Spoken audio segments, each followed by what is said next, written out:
Welcome back to the channel. It is the end of 2019. What a year it has been for rugby, and today we're going to be looking at the top 5 moments from 2019 for the beautiful sport of rugby. This is in no particular order, but let me know your thoughts in the comments down below, your top moments. It could be the World Cup, or it could be something as simple that happened at your local rugby club. Definitely let me know, subscribe and leave a like on the video.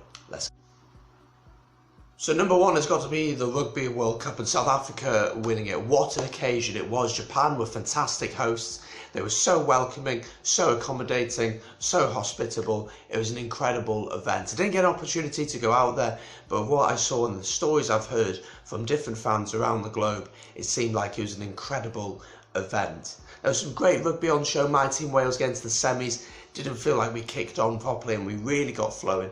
But congratulations to South Africa. They played some fantastic rugby throughout the tournament. Cheslin Colby with his magic feet, Pollard dictating the game at 10, and Faf de Klerk doing what he does so well. And for South Africa as well, for Siya Kolisi, you could see how much it meant as being the first black captain to win the World Cup for South Africa. You could see how much it meant for him, uniting a nation once again like Nelson Mandela did.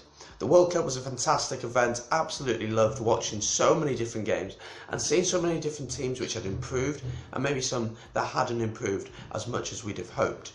But what an event it was. Really enjoyed it, and it was one of the highlights of the year. Let's see what comes second on the list. So second on the list is the big news about the end of an era for 3 coaches around the globe.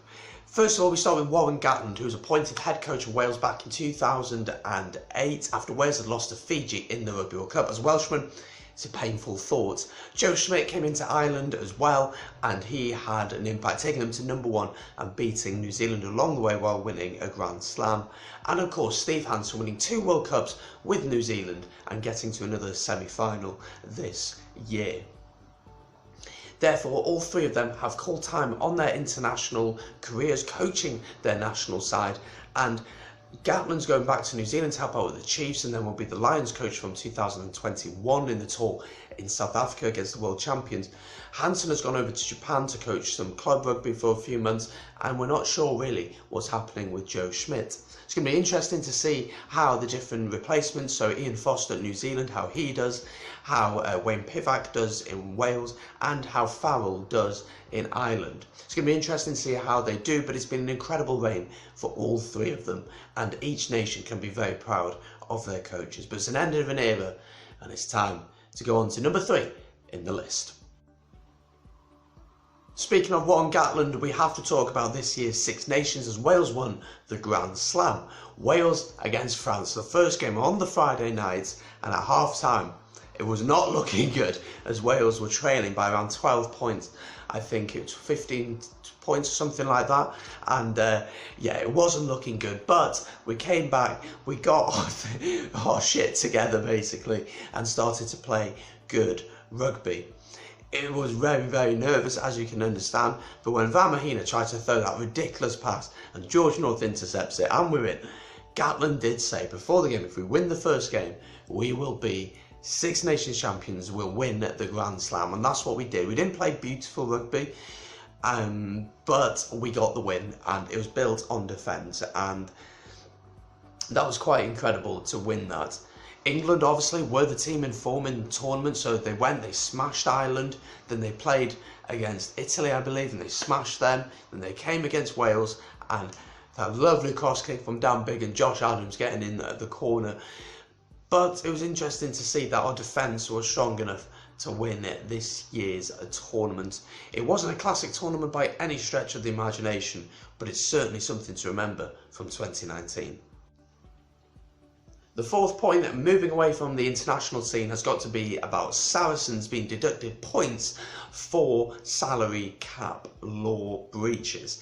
This was something which had been suspected for a very, very long time after they signed the likes of Mako, Billy, you had Liam Williams, you had all these great players on huge contracts, and there were some big questions about it, and it surprised me that it had taken so long for them to do something about it. And so they were deducted so many points, fined around £5 million, and yet even though that's happened, it seems like they will avoid relegation, they will stay up in the competition. Lots of people are calling for them to be relegated automatically, that maybe whatever happened this season, that they'd automatically be relegated.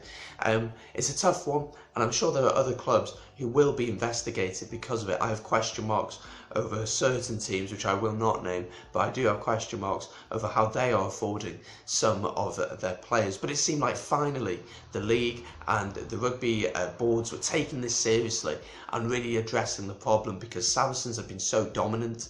Exeter had challenged them at certain points, Northampton maybe a little bit in the past.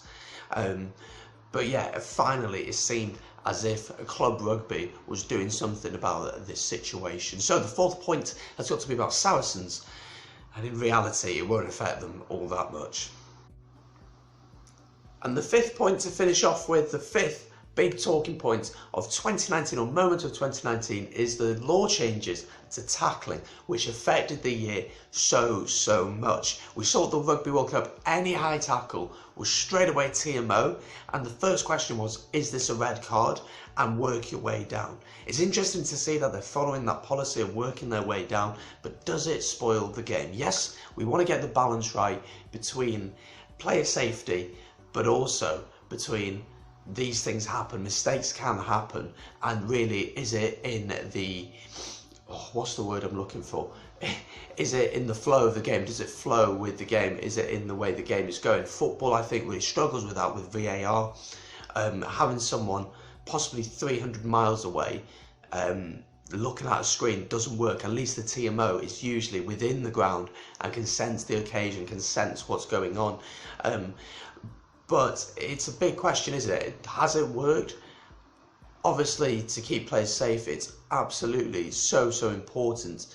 But when you have someone like Cheslin Colby running at someone like Eben Esterbeth, for instance, if they ever did clash for Toulon against Toulouse or whoever, it would be very difficult for Esterbeth to get down low enough to catch Cheslin Colby. Probably wouldn't catch him anyway, but it'd be hard to get low to catch him. And if he did catch him high because Colby's ducked down, is that a red card? Is that a yellow card? It's very difficult to understand. It's not black and white at all. I don't feel like it is. It's very difficult for a ref to be able to make a decision. But it's been a huge talking point. Let me know your thoughts on it. I have got a video coming out in the new year about possible new law changes to make it even harder to tackle, that World Rugby announced a few months back, and that'll be out in more detail, and hopefully I'll get a ref involved to explain how that's going to work. So there we go, those were my top 5 rugby moments of 2019. Hopefully you've enjoyed, the year. Thank you for all the support on the channel. I know I've been a bit crap at uploading here in 2019, but I promise 2020 is going to be a better year for that. So do subscribe and leave a like on the video. Have a wonderful new year, and I'll see you in the new year. Peace.